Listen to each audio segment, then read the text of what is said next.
Hello, sister. It is so wonderful to be here with you. I'm so happy that you could come on to the Everyday Mystic. Hi, Carissa. Thank you for having me. I'm so happy we finally made this work.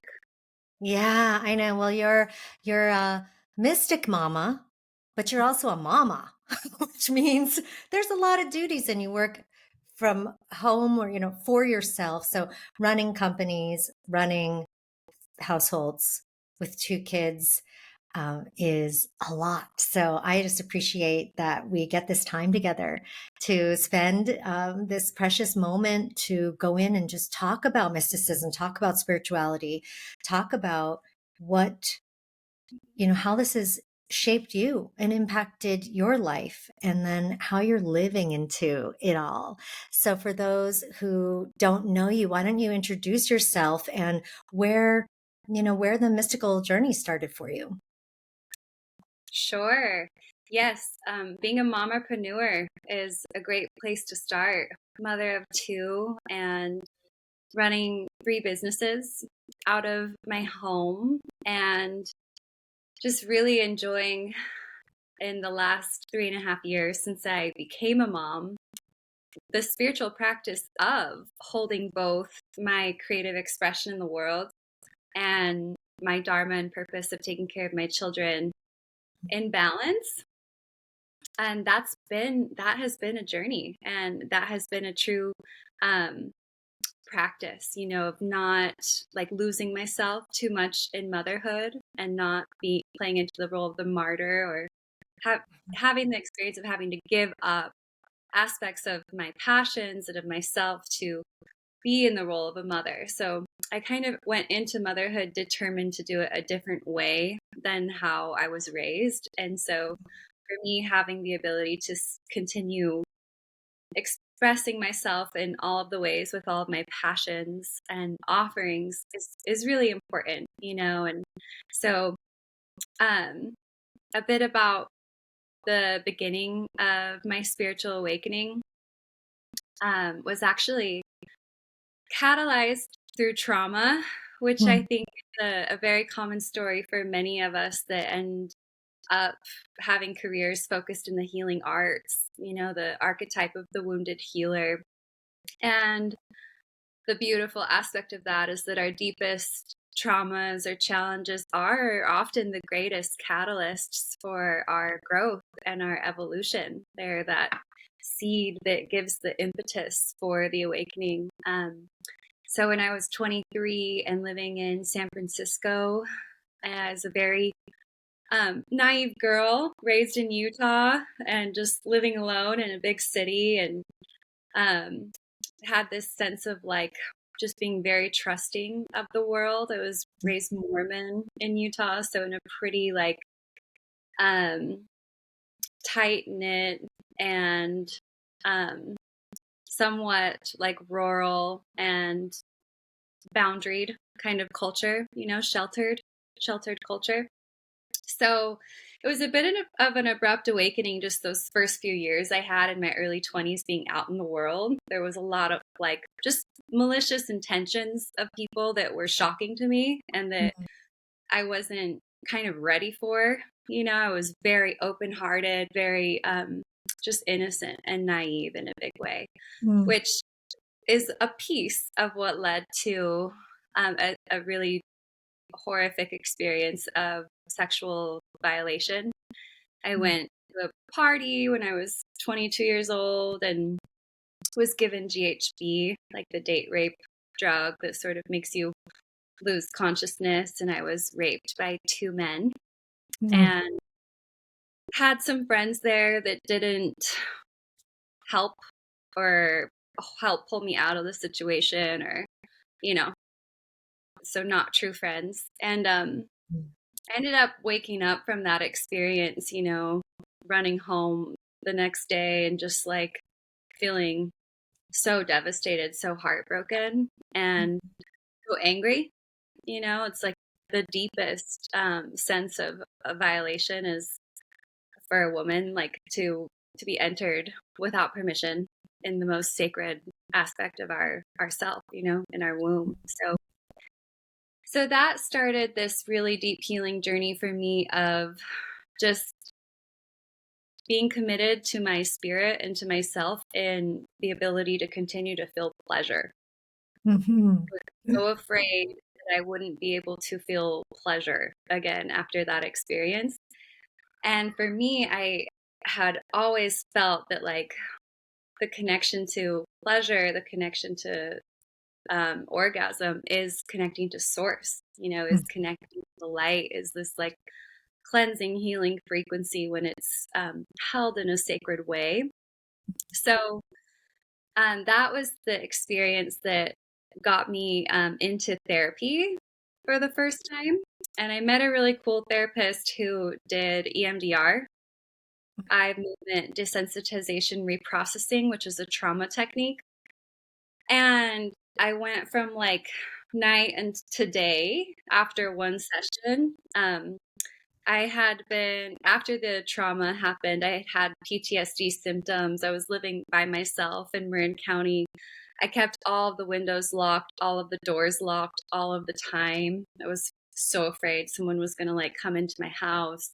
If I was driving the car, I felt like someone was going to hit into the car. Like just had this like something's out to get me. Amygdala response, Yeah. the part of our brain that is like the smoke alarm that detects something threatening happen. After trauma happens, that amygdala just kind of gets discentered. It's outside of space and time. And this EMDR technique helps reset the amygdala in time and space so that we can have the brain understand, oh, that experience is in the past. And so after this one session of EMDR, that threat response wasn't there anymore. I finally could like drive my car again without the fear something was going to crash into me, or go feel comfortable going grocery shopping, or leave the window open in my Yeah. home and not be like in a crazy amount of fear. Yeah. Uh, and What? and then that moment with the therapist, I was experiencing that healing and that recovery. I was like, okay, this is what I want to do. I'm Mm. going to graduate school, I'm becoming a therapist, and I'm helping women heal sexual trauma. So that was over 10 years ago now, you know, 12 Yeah. years ago. And that's what really began my journey into psychology, psychotherapy, into spiritual coaching, and into more the healing arts. Before that, I was identifying as an artist, and my days were spent painting. And I got my bachelor's degree in visual arts, and I was selling paintings. And so it still is very much an art form, being a Hmm. therapist and being an energy worker, a sound healer, but it's playing art in the subtle realms, and it's playing art with consciousness. And so I feel like I'm still an artist, but I just shifted mediums from paint, and mixed media to subtle energy and the psyche and consciousness itself. So yeah, Yeah. to me, What a beautiful shift too. Not that there's anything wrong with painting, and painting's a beautiful transmission as well, but to actually um, transmute your own experience and then be able to, you know, play in those energetic realms with people so that they can shift. How beautiful. Now, when you went to San Francisco, I want to go back a little bit. Were you still Mormon? Were you escaping Mormonism? Were you identifying that way anymore? And if so, how did that play into any of your healing, or I guess even recovery? yeah, that's a great question. No, I was not identifying as Mormon at that point. I was raised in Utah, baptized in Mormonism. You get baptized at 8. But then for me in my teenage years, more around like 14 years old, is when I stopped identifying as Mormon. Mhm. And so there's many different points where we can tell the story of the catalyst for our spiritual awakening and transformation. And this question just brings up an earlier timeline of that. And actually, when I was 12 years old, I had a cousin that committed suicide Mm. who was Mormon. And his name was Drew, and he was the only family member out of a family of 5 kids that was not active in the Mormon church, who was going against the grain, not getting married in the temple and having kids and doing the Mormon thing. And I think he was 35. It was just actually the 22nd anniversary of his death in November. And it was such an awakening at that age. I remember clear as day, I was playing the piano, the phone rang. My mom answered the phone, and I knew something was wrong by what she was talking about. And so it was kind of like he made this sacrifice, as like a fallen star that woke up this opening that served as this catalyst in our lineage to help a lot of the younger cousins and family members see freedom, see a way out of it, and realize that if he was feeling so alone, so outcasted by not conforming to this religion and the normal way of being in that culture, that was made him hurt so bad he didn't want to be here. So after that, there was like a lack of participation in it from my brother, from me, that of course started slow and then evolved over time. And then the interesting thing was every time I left to move to a new place, like my first night living outside of my home in Utah, I was living in Italy, actually, in Florence, studying abroad, and scared, had a really hard time getting there. I lost 2 suitcases. I didn't know anything in Italian. It took me 3 hours to find my apartment and arrived with nothing, right? Like, no, it took my suitcases 2 weeks to arrive. And that night I fell asleep, and the whole night it was just catching up with Drew. So every first night in my like early 20s of moving into a new home, when I was in a moment of transition, the first night in a new space, it was just me and my cousin catching up, like, how are you? What's up? And just kind of talking it out. So he's one who sort of awakened up my mediumship skills too. I've had a really strong connection with him while he's been on the other side. But yeah, and so that was 12. And then at like 14 years old, I was going to seminary. It's like church school that's across the street from the actual junior high school or high school. And I went in there with a Beatles shirt on because I loved the Beatles. I like prayed, and felt like all my answers to my prayers got answered through Beatles songs and through the lyrics of John Lennon. And I walked in there with a John Lennon or a Beatles shirt on, and the seminary teacher said, "You can't wear that in here. Like, John Lennon sings a song that says, 'Imagine there's no heaven.'" And I just walked out. I was like, if John Lennon isn't like in this house, then you guys aren't my people, And my favorite book was Catcher in the Rye, which was full of swear words at the time. And they had days in seminary where you were supposed to bring all of your books and records that had swear words, that had profanities, and take an axe to them in the back of the church school, burn them.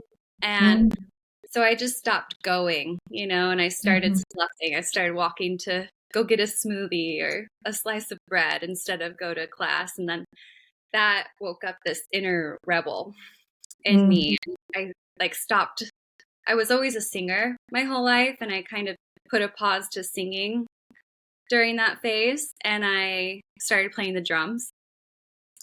And it was hard initially at like 14 until about 18, not identifying as Mormon anymore, because I had no role model to show me what it looked like to be spiritual without being religious at the time. So I didn't really know or understand what that was. But I was always and have always been very spiritual.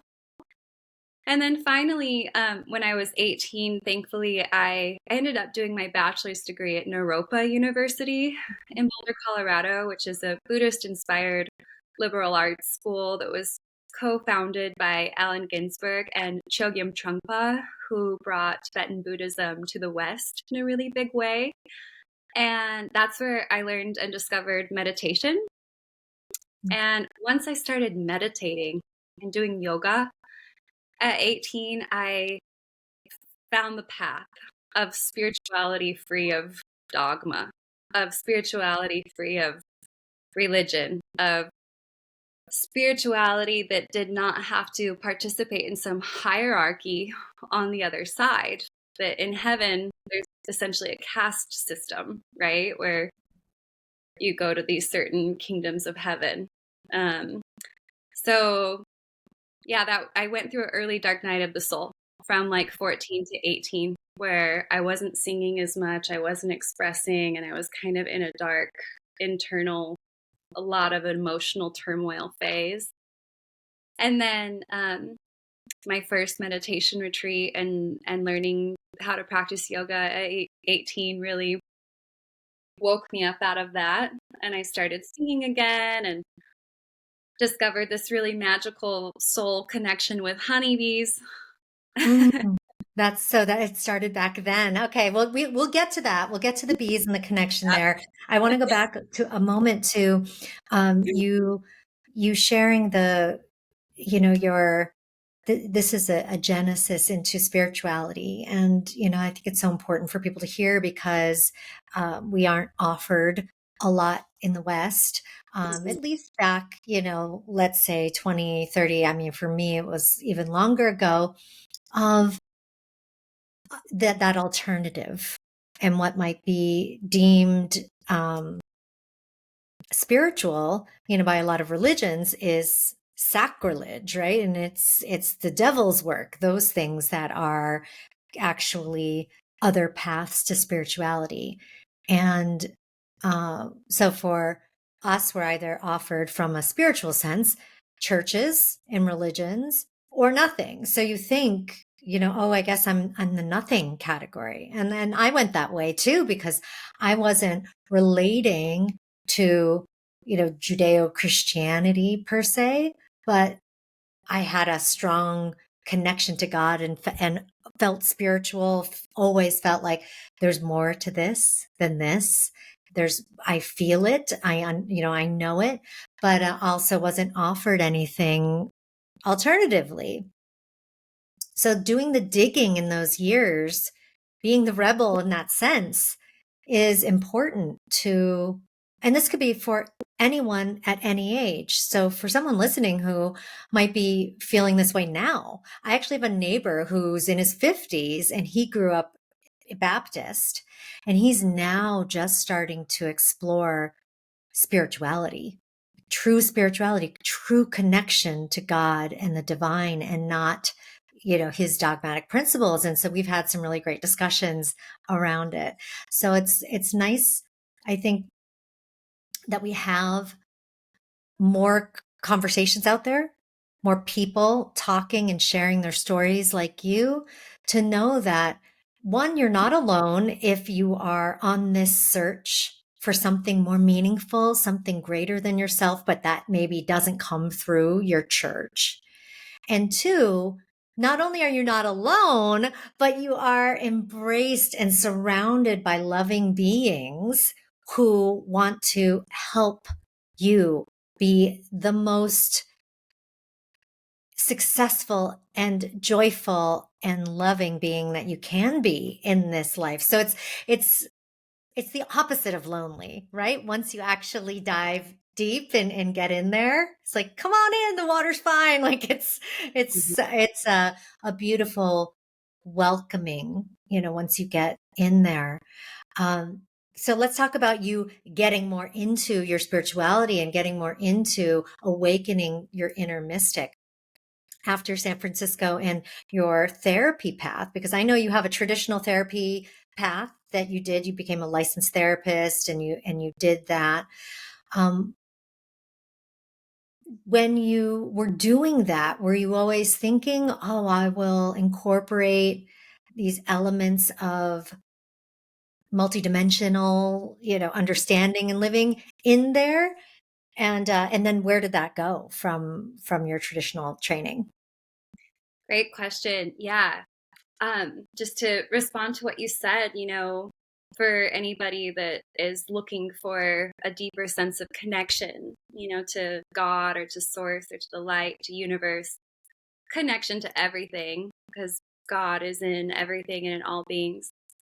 What you said just made me feel that reminder of have courage to journey deep into the wild unknown, and when we're taking off one template of a blueprint or a structure or philosophy we've had our whole lives, it's really scary. And it takes a lot of courage to say, well, maybe I don't know, and maybe I don't have all the answers. And instead, I'm just going to go into this darkness or into this void or into the infinite universe that has no limit, no edges, and see and sense ourselves there in that sense of boundless, infinite energy. Um, and that is the only way we learn how to dance with the mystery of the universe. That's actually where it gets fun, because there's this this excitement, this exhilaration in the art of surrender. We are Mhm. forced to let go, of what we think we know or of who we think we are, and only by that letting go or of that surrender do we get to feel more of this connection to Mhm. um, the infinite aspect of universe, of existence. Mhm. And I think there Which are a can lot of feel scary if you have had people past trauma that who then set up your nervous system and your amygdala to be like on, red alert, right? I mean, so it can be scary to conceive of that. And that's why it's so important to do the healing work and do the EMDR and, the other types of somatic work and everything to actually heal the vessel, right? To yeah. get into the right receiving place. Yeah, but a lot of people want the short answer, the narrow-minded, this is what happens, this is predictable, 2 + 2 is 4, and this is what happens when we die, because it makes them more comfortable. But in that comfortability, there's a smallerness, a narrowness, like less expansion into that connection to the whole. Mhm. And so just remembering the courage to be ask questions, the courage to be in the unknown, the courage to embrace the mystery. And I think that that is such a key point and a key like starting point for diving into the mystic, and connecting to the magic. Mhm. And it's Yeah. again and again and again that art of surrendering into the unknown, in different ways that keeps us humble and that keeps us so present and Mhm. and full of joy. It's exciting, you know. Yeah. Yeah. And so relating to that with fear, there is a way to experience that as like, woo, I'm really learning how to dance right now, like I'm getting out of my comfort zone and like this is a new tango and it's awkward and it's uncomfortable, but like, but I have chills everywhere and I'm Yeah. alive and that's undeniable. So yeah, I talk a lot about that. And I think that embracing the unknown is just such a key to Mhm. living a spiritual life that's really fulfilling. Yeah. I mean, it's so much of it is unknown and then is built on belief and faith and experience. I mean, you've had direct experience. I've had direct experience. I mean, once you have that experience with spirits or you have experiences with God, you have experience with multidimensional beings, it's hard to deny it. And you can't, right? It just becomes part of just the same as having experience of meeting a new person out, that you see on the streets. It's just like, oh, hey, meeting a soul being here right now to have this conversation with. So, but for those who don't have those experiences, who aren't quite as maybe open to or tapped in to those Mhm. conversations. And that could be for so many reasons, because we all have the gift. We all Mhm. have the ability to listen in that way, I believe. And we all have the ability to tap in and tune into the information that comes, outside of our five senses. I believe that. But and I didn't always listen, either. I was shut down, distracted, addicted, closed off from that experience. And a lot of it, or I would say all of it, driven by fear. Mhm. And so for those who are wanting to tap more into the multidimensional realms and tap more into the wisdom of source and into connection to what else exists here that they just don't see and feel and touch with their hands, what do you recommend to people who are just starting that journey as far as being open to the courage? Absolute beautiful first step, right? Just having the courage to explore. What else do you think we need as humans to go on this journey? Meditation. Absolutely meditation. The knowing of how to sit with oneself, knowing of how to be alone, Mm. to be sovereign, to feel our own energy. Yeah. And that's the starting point to and that meditation practice that starts there evolves into reclaiming your intuitive and psychic senses, really learning how to consciously access certain aspects of your brain, certain Mhm. aspects of consciousness where you can feel that higher self come through, where you can physically see more light with your Mhm. eyes closed.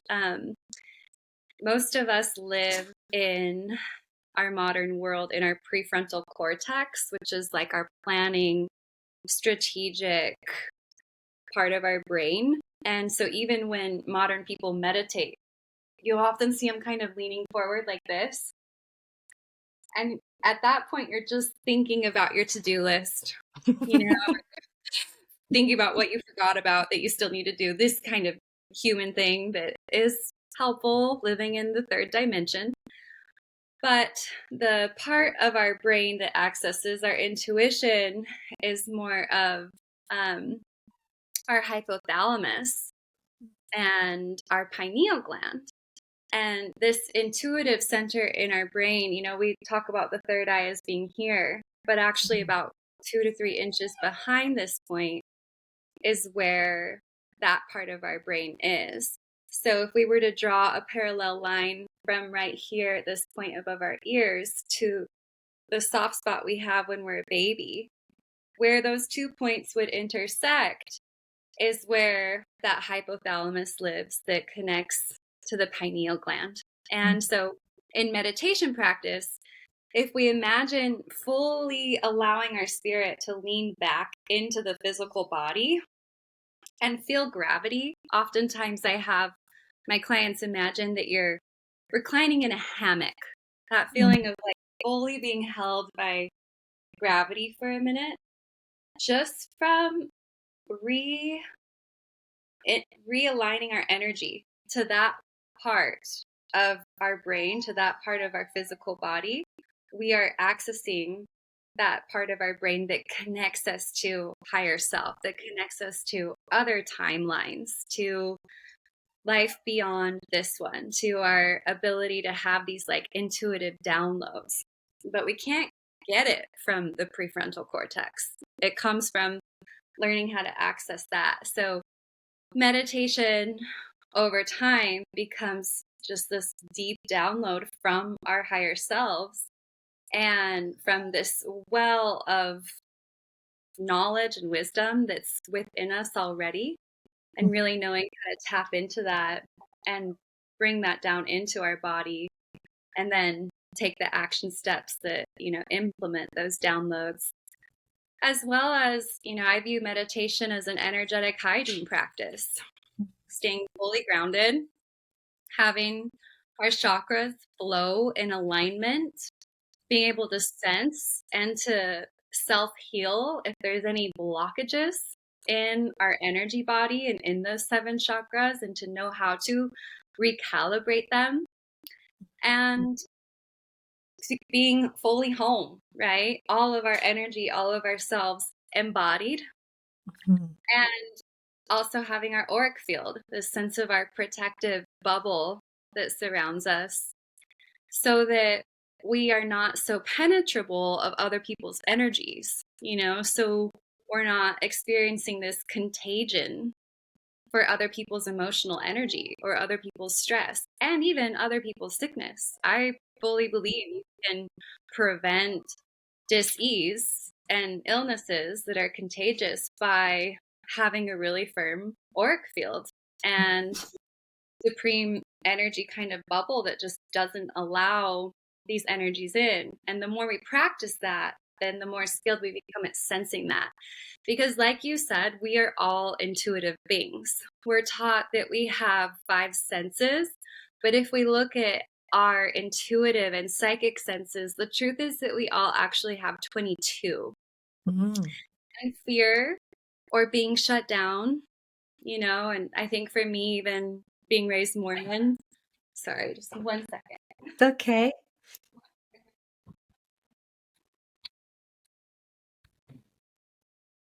Um, for me, being raised Mormon, something that allowed my intuition to get shut down was just the fear of hell.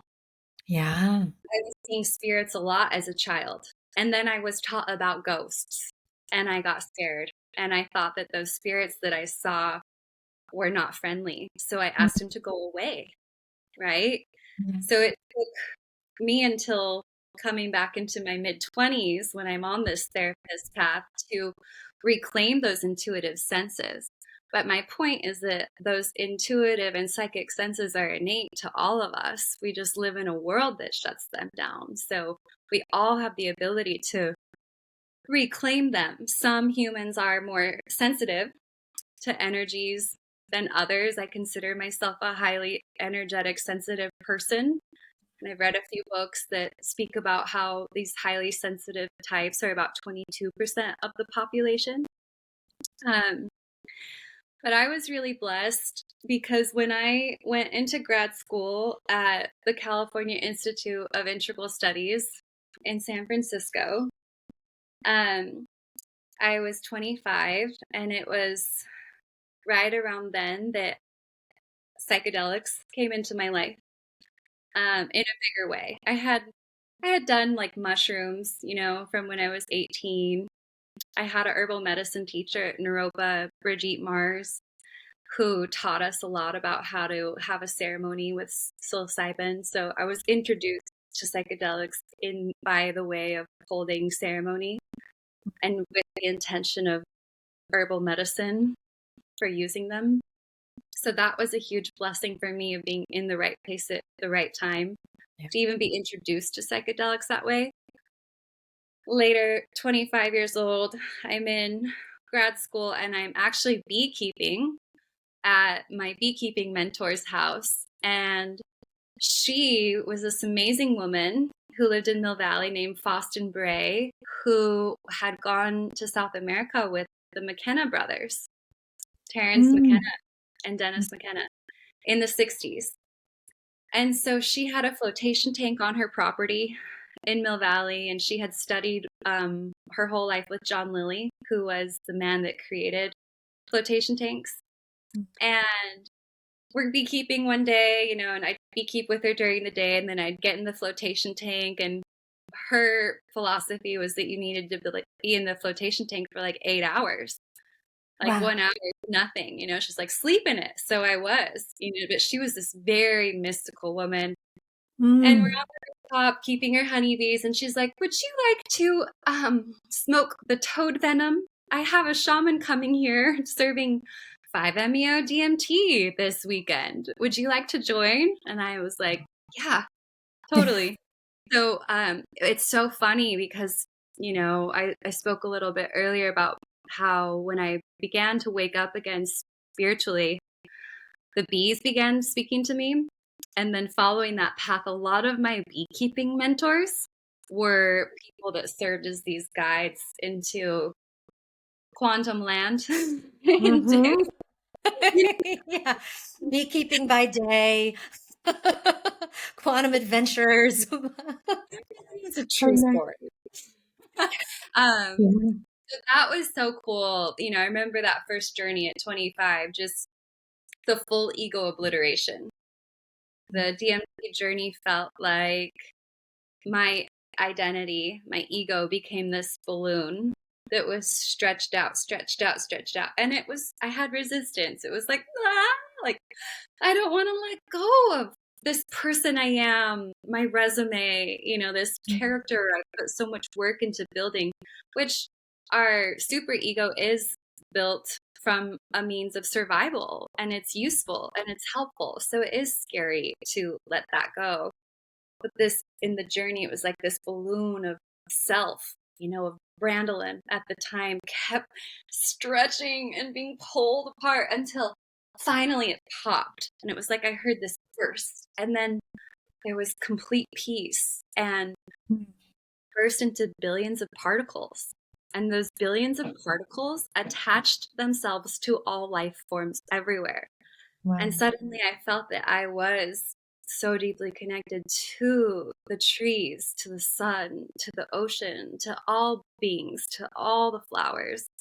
And I just kind of came out of that seeing this beautiful lily, white lily on a lily pad, just like this most serene experience that I felt the visceral sense of being connected to everything. And we can understand that conceptually. We're connected to all things. But through a psychedelic experience, feeling it viscerally is a whole different thing. It's a whole different perspective. And I feel like psychedelics have been a huge part of my understanding of myself as a spiritual being, as an energetic being, because there's that visceral felt sense that goes so deep in the body that we can grasp it and understand it and integrate that in another way. And then it was just a couple months later, I got invited to my first ayahuasca ceremony in Big Sur, Colorado. And in Big Sur, California.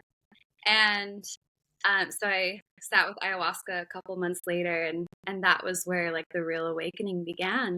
I very much can look at my story like before ayahuasca and after ayahuasca. I think of ayahuasca as 10 years of therapy in one night. It really is. And I've had a very deep practice of sitting with ayahuasca with grandmother medicine ever since then for almost 10 years now. And she's been truly my greatest guide and greatest teacher and deepest source of self accountability. Nothing can just help me see everything that I'm not seeing, everything that's subconscious so clearly as that medicine does. So I was going to grad school as I was integrating from psychedelics, and these things came into my path right at the same time. And throughout my 2.5 years of obtaining my master's degrees, I was doing ayahuasca about every 3 months. And so I very much was taught, all of the information and wisdom of psychology and psychotherapy alongside independently journeying deep into the subtle realms and deep into the mystical arts and deep into energy, right? Energy with psychedelics, this understanding of energy and our ability to conduct energy is just very clear. It's very obvious. It's there. And so I was very disappointed actually to finish grad school and then felt like I had not one professor talk about energy. Hmm. It's like, Yeah, you were kind of diverging from it as you were finishing it. Yeah. yeah, because it Yeah. was not teaching therapists how to manage their own energy, how to not merge energetically with their clients, how to stay Mm. sovereign.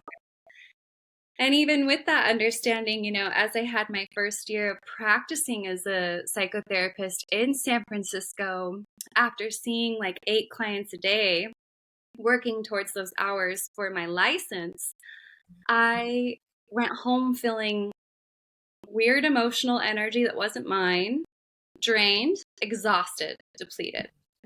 So I knew something was off in the amount of energy I was letting into my field, but I didn't quite have the tools yet to know how to stop that.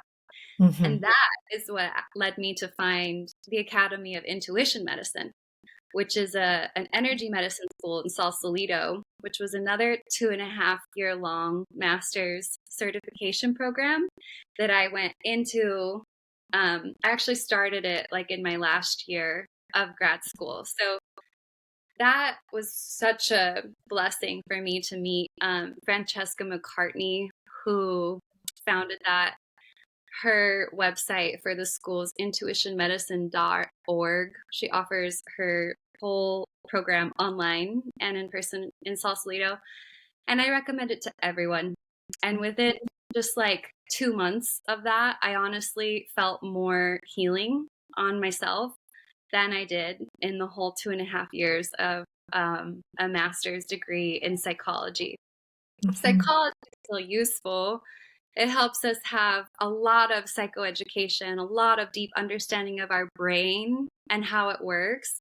And it's so refreshing when we can say, hey, I'm not crazy. This is just how my brain was responding to trauma, and there's a way to heal it. And so it serves its place, absolutely. And from my experience, energy medicine and tapping into these subtle realms is like accessing a higher divinity of energy and being able to bring that energy into our body. So I often say that the psychology is kind of like the masculine. It gives that architecture or the structures, the conceptualizations within ourselves that then will allow for that energy medicine, which is more like the divine feminine of color and of frequency and of energy, of quantum, like Akashic record readings, past life readings, that comes in and then it can integrate fully into the body. It has a place to land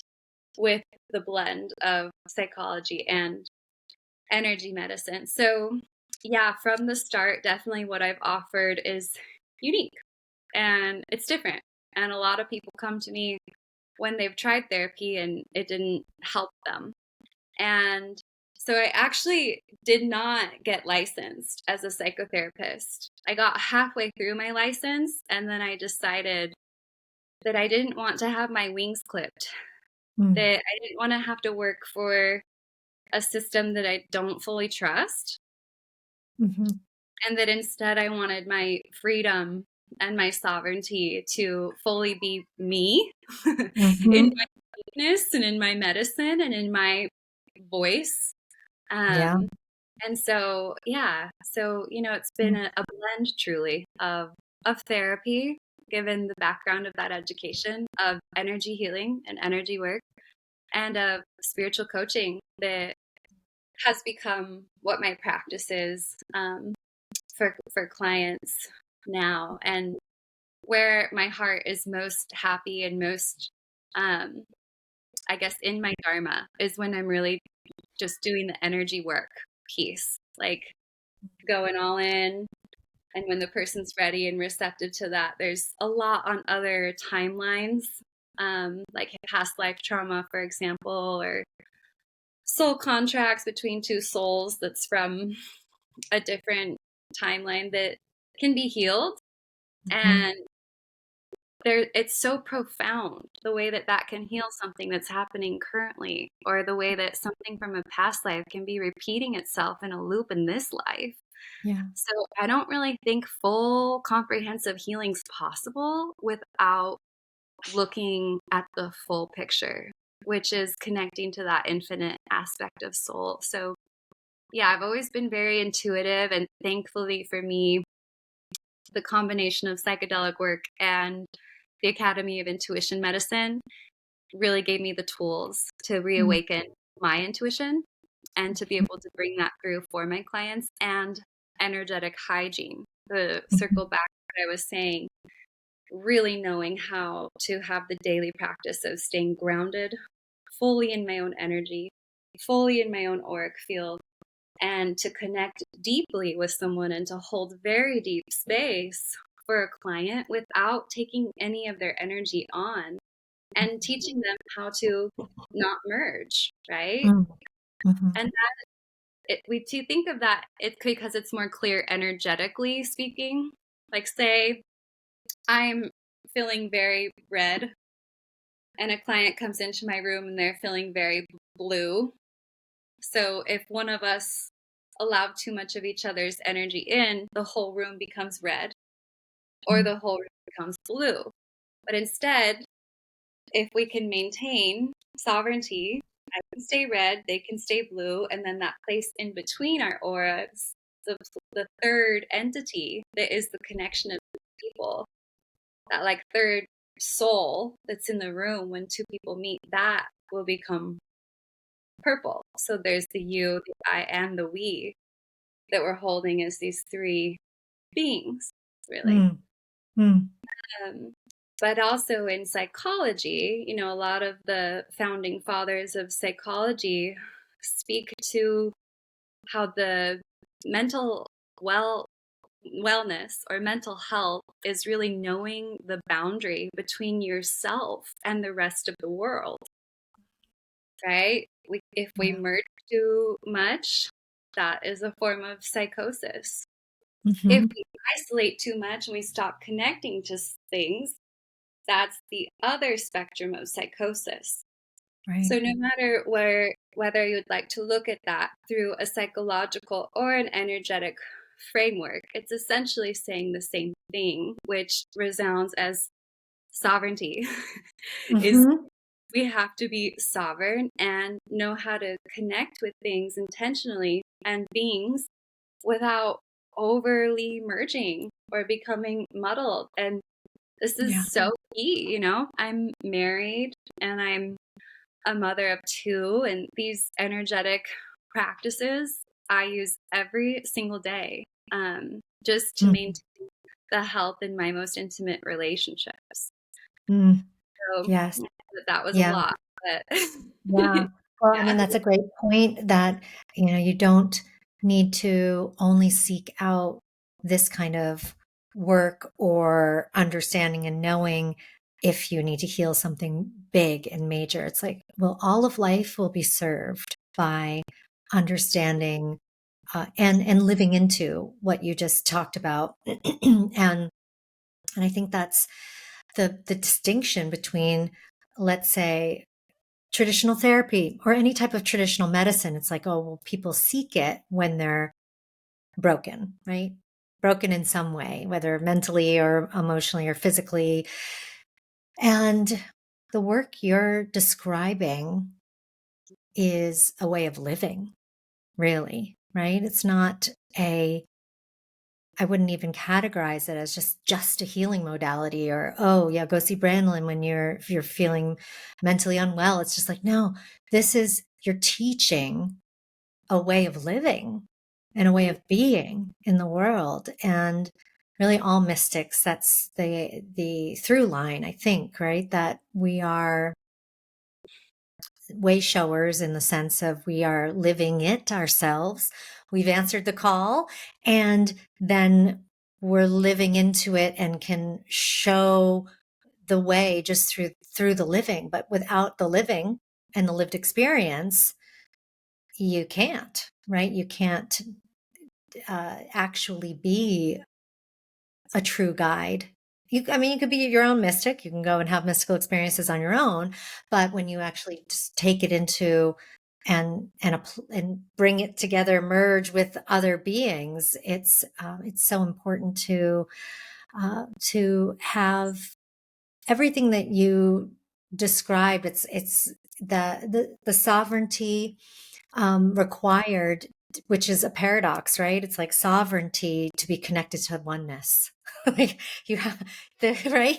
So to fully immerse in the oneness and be connected to all things, your sovereignty is so important in that, right? So it's an interesting, I guess, line to walk or balancing act of those aspects, those concepts, right? Mhm. Totally. It's really is. And there is this sense of the deeper I go within myself, the more connected I am to the entire universe, Yeah. which is within us. So there is that never ending truth of expansion and contraction. If you think Yeah. of vibration, which I do a lot of sound healing, been a musician my whole life and have been doing crystal bowl sound healings where I play the harp and sing medicine melodies from different traditions, different ancient traditions across the world. And if you think of a sound wave, from playing a crystal bowl, it's doing that expansion and contraction. Same thing that the ocean is doing. There's all these ways of experiencing vibration, Hmm.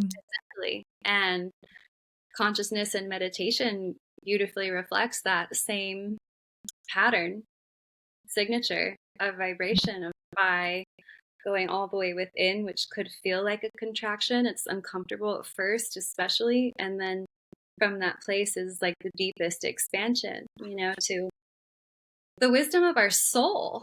We're Hmm. infinite beings. The same part of us that gets incarnated into this body is the same part of us that gets to leave this body when it's our time to journey beyond this Hmm.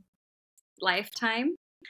And that keeps everything. It keeps all of the memories from all of our lifetime, all of our wisdom. And we can't open up to all of it at once because like there would be too much on our nervous system.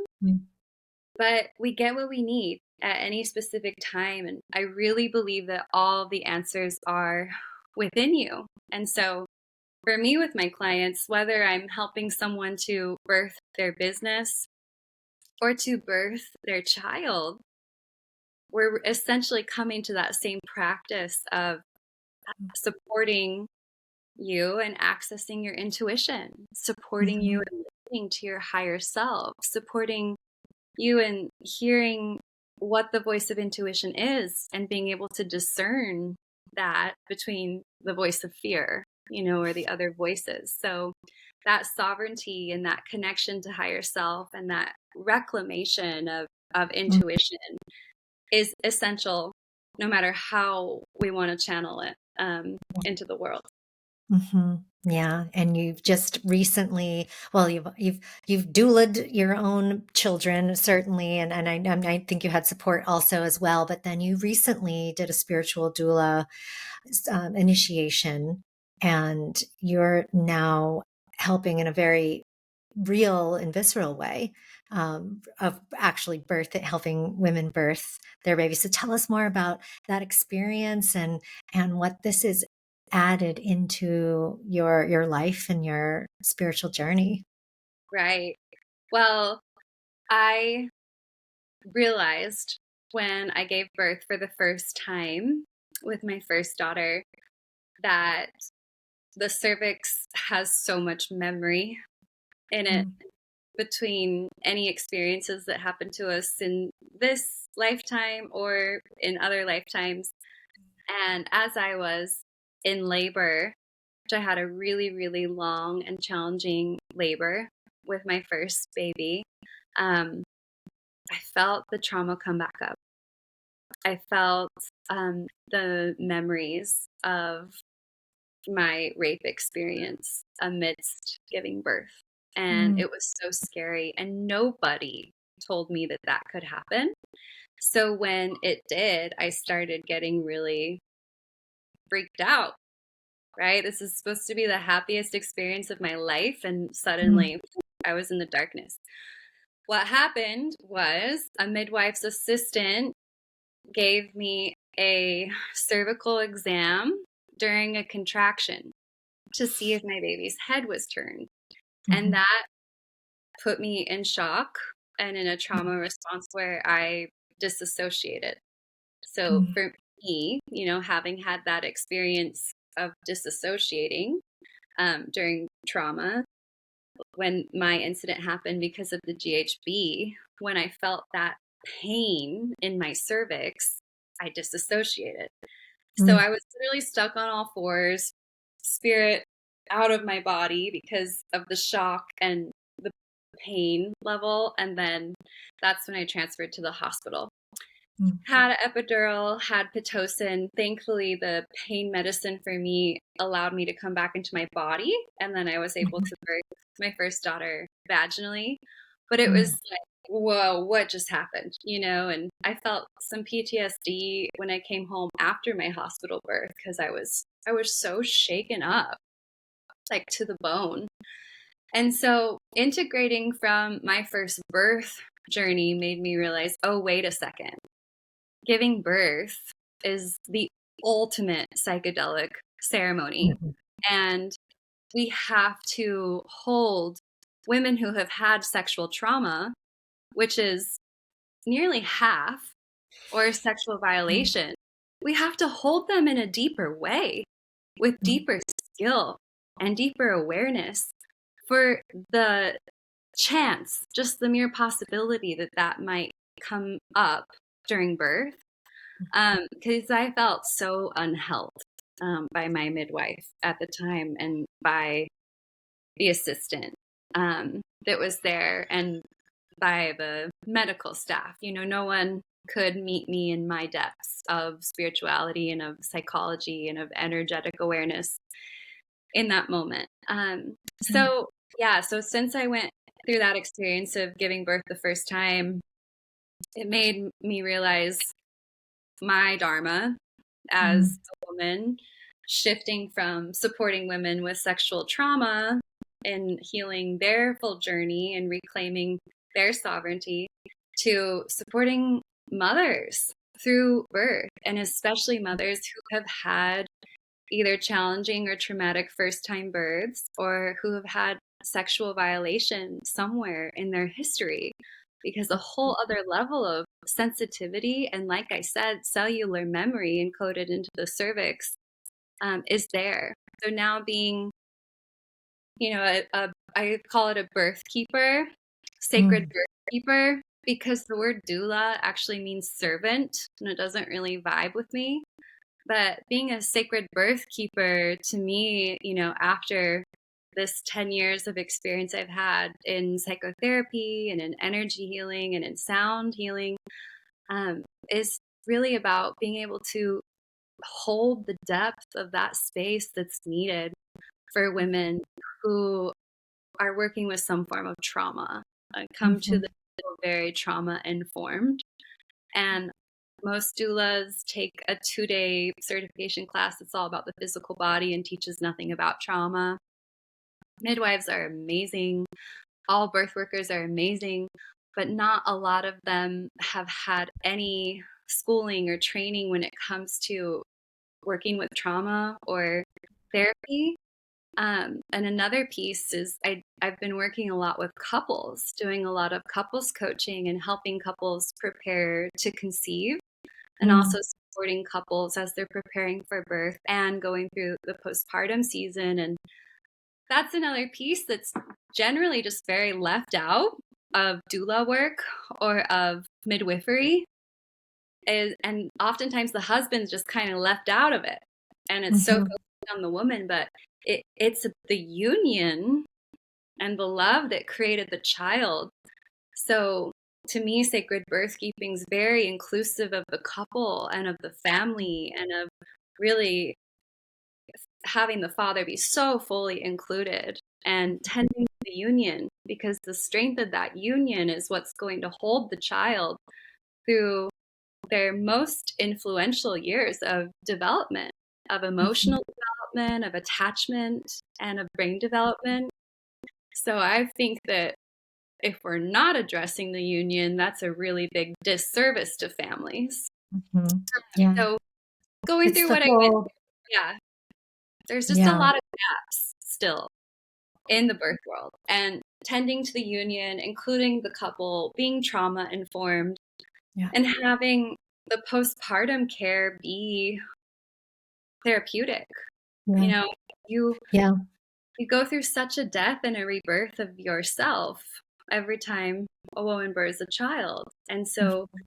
through therapy, through being very held and deeply witnessed through that transformation, a woman can hear herself.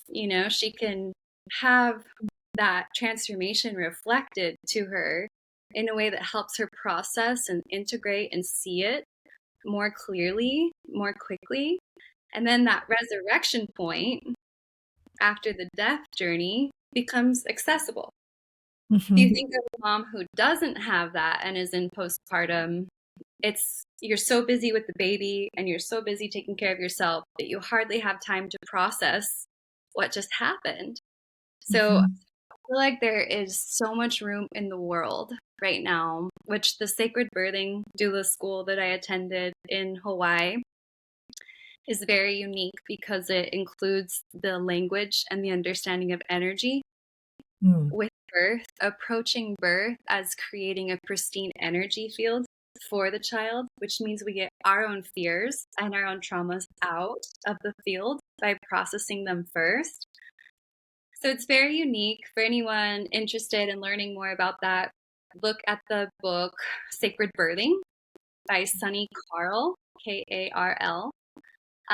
So first of all, the doula certification I did is unique because it's in this realm of the awareness of energy, which to me is speaking my language and my truth, and like the only, birth pregnancy book that I felt really was the thing. If there's one to read, from my opinion, it's that one. Um, but it's so important that we start to look more collectively at how we can heal the mother and how we can support beings to be birthed in a good way and little babies to be born without birth trauma, but with a soft birth and a sacred birth and a calm birth and a mama who's calm during her birth. It's imprinting our baby's nervous system by how we're feeling throughout birth and throughout postpartum. So there's so much room for growth in this realm, and layers of the whole picture that need to be brought in that have been kind of absent. So I had my second baby 2 years after my first and had a fully redemptive home birth and just the birth that I'd always wanted. And it was such an incredible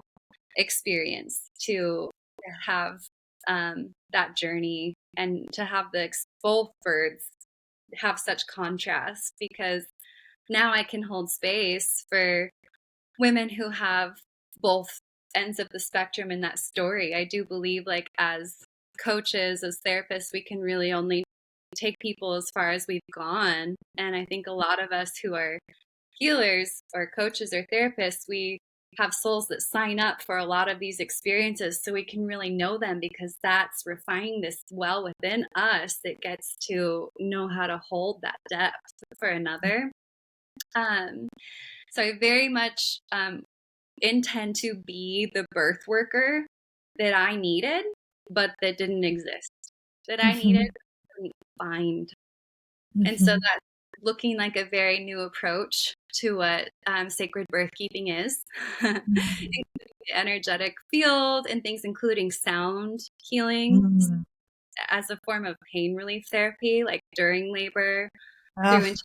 And it's yes. actually bringing everything together: the Mm. therapy, energy work, the healing from trauma, the couples coaching.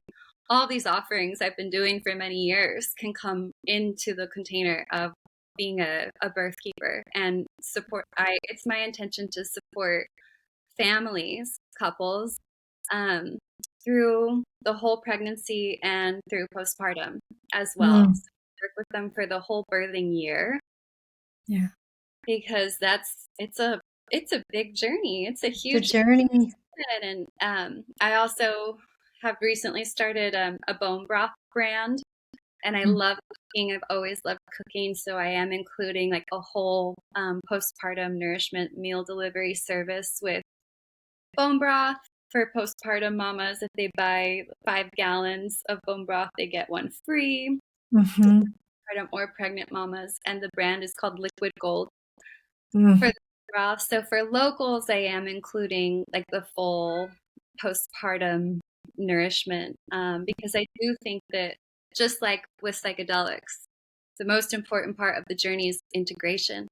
And Mhm. I really feel that postpartum is the time that's most important for the care, the aftercare, Yeah. because that's when the integration occurs. That's when we thank the birth portal and have support with closing it so we can come back to this realm because a woman really does journey into the other realms naturally Yeah. to almost reach her child in Mhm. another spiritual place and bring that baby through. So for a lot Mhm. of people, I think closing the birth portal is a really important ritual Mhm. that's forgotten. And sometimes moms feel like they're kind of stuck between worlds or in that liminal space, and it gets a little harder to function. Yeah, so I'm really passionate about postpartum and about reclaiming the village. I think Mhm. you know that um, about 3 years ago, myself and Devana, dear sister, started the Mama's Village of ATX, a group on Telegram, and now we have about 330 women in it. And it's been such a beautiful resource for mothers to connect upon remedies and also for every woman that has a baby to share her meal train and to just have all these other mamas who have been through it sign up to deliver her a meal. And I've really been sitting on this be the village you wish to see. And I am that person, every mama if I know her or not, that comes through this group, I deliver her a postpartum meal. And I think we really can support mothers by reawakening the village that's needed Mhm. on our planet. And I share that also to anyone listening living outside of Austin. Just if you don't have the village that you need started, start it Right. as simple as a group thread because this has been an incredible resource, and it was as simple as me sitting down with my girlfriend and getting on my phone and just starting a group thread and adding like Yeah. the first 30 to 50 mamas we knew that were like-minded to it, and it's evolved from there. So, and I live that way, that if I don't find what I'm looking for, I create it. And Yes. I want everyone to be empowered to do the same. If you can't find the support you need, start it. If you don't have that village that you are yearning for in your hometown, create one. If you don't Yeah. have that new moon circle of your core sisterhood that you want every month, host a circle. Like Mhm. power is so in our hands to call in those resources that we need that sustain us and that create community. So, Yeah. So, yeah. so true. And I'll add to that that if you're one who is listening to that call and go, oh, yeah, well, maybe I should create that thing that I want in the world, but you're really scared to do it, reach out to someone else who's created something similar. Right? You don't have to do it alone, even though the thing you want doesn't exist. Something like it most likely exists somewhere, some model of this. Reach out and, people who are doing and putting out their own heart and soul in the world are most likely going to be open to helping someone else who wants to do the same thing. And so I urge people to just reach out, get support from others. If you're scared to do it, even just, it's, can you give me your, top 3 tips for how you, started this community without, um, any resources? Maybe that's where you start. So reach out to people. get support in starting the things that you might want to start. And certainly, kind of to put a capper on everything we've talked about, spend that time going within to get those answers that we have that sit and exist and reside right within us, that are so ready and excited to be listened to. And the way that I want to give my little pointer here, and then I would love for you to add to it, that for those just starting this path of inner listening and turning within, I like to give the advice of, or just share my own experience of this, of imagining that you, this inner self, is a child, a separate entity, a being that you are holding and nurturing and loving and speaking to. Sometimes it can be easier for us to talk to ourselves when we can imagine that it's someone else, and instead of like, oh, it's so weird to talk to myself. But when you can just imagine that it's someone else, a being, an entity that you hold within you, and you can start to just open up those gentle conversations. What would you say to a baby or a toddler or a child, or whatever age you want to imagine that person as? What would you say that's supportive? What would you say that is loving? How would you open up your listening to that person? And then you start to get comfortable with doing that with yourself. I mean, because that is what you're involved in, is that inner conversation. Would you like to add to that as far as helping people along this path of opening themselves to their inner guidance? Yes, I love that. Thanks for bringing that in.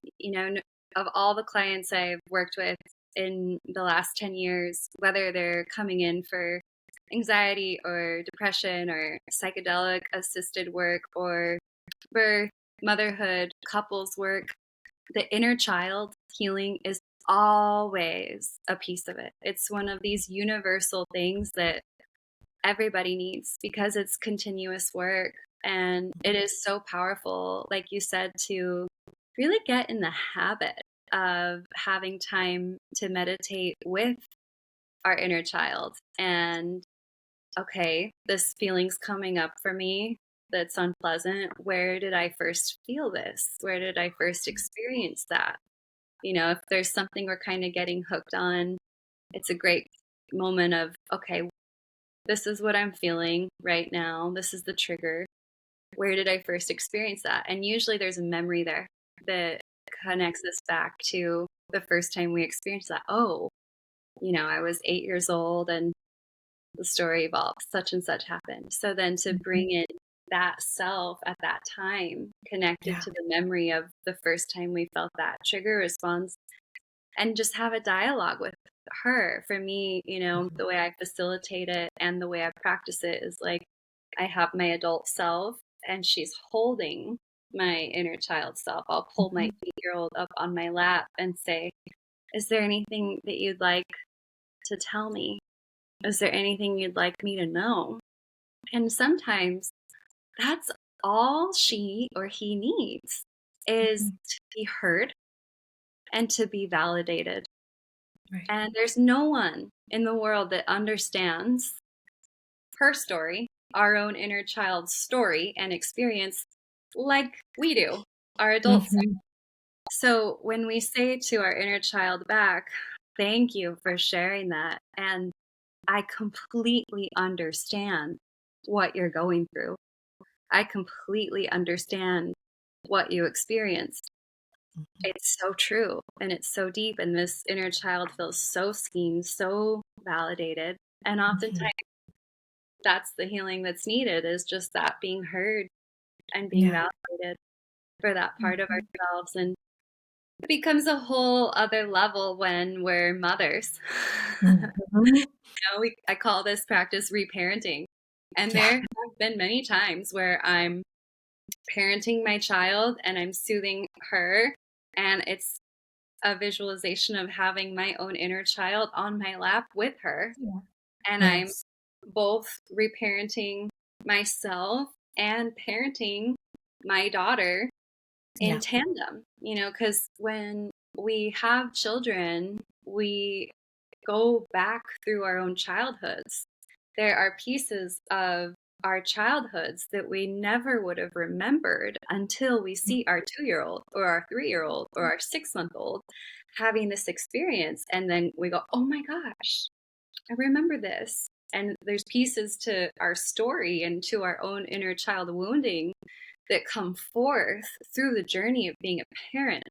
So I think this act of reparenting ourselves is even, and tending to our inner child is even Mhm. more important when we're raising our children, so that Mhm. we be that conscious parent we want to be and intend to be, and not be reacting from our triggers of the wounded inner child Mhm.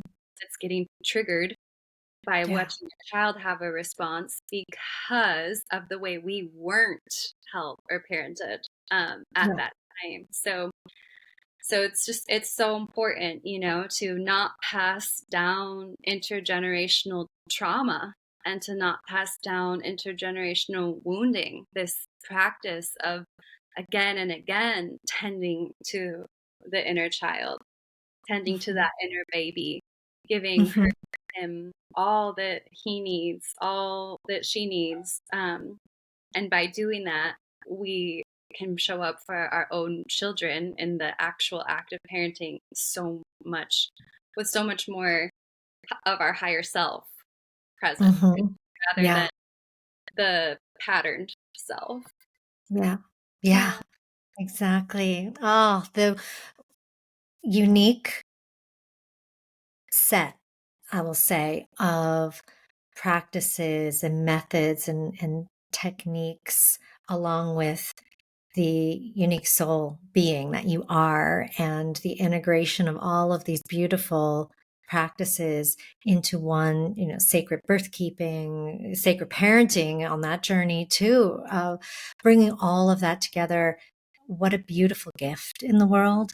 I'm so excited for the evolution of that, and for you to start training other people in it, so that more and more of it can get out into the world, because you're only one woman, who is very powerful, but at the same time, to create a movement like this that changes and shifts how we birth, how we parent through the birth, how we reparent after the birth, all of those things, um, is going to require, a beautiful tribe of people to carry that with you. I see, at least. So I'm so happy that you're following your dharma, that you are living into your full truth of who you are, and we are all just served by it. So thank you so much for being. I know you don't resonate with doula, but you are a servant.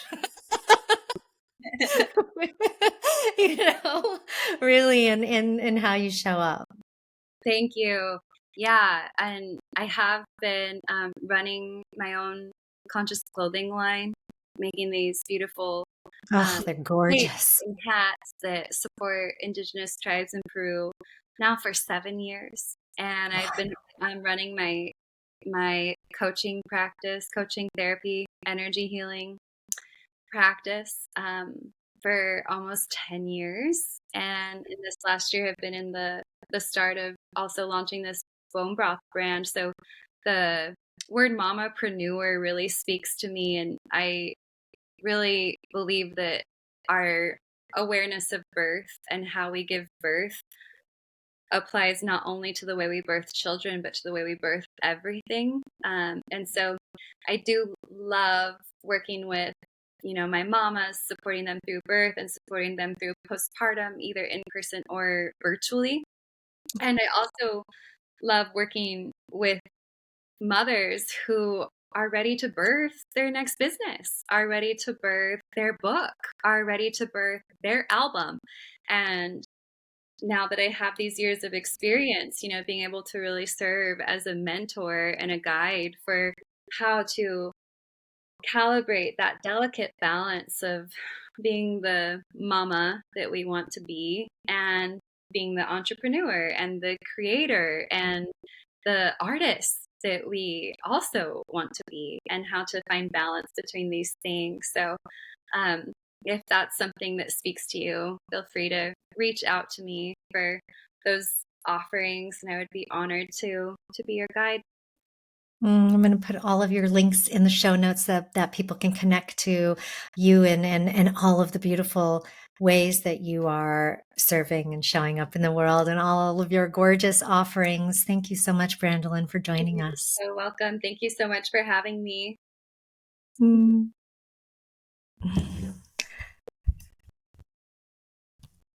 I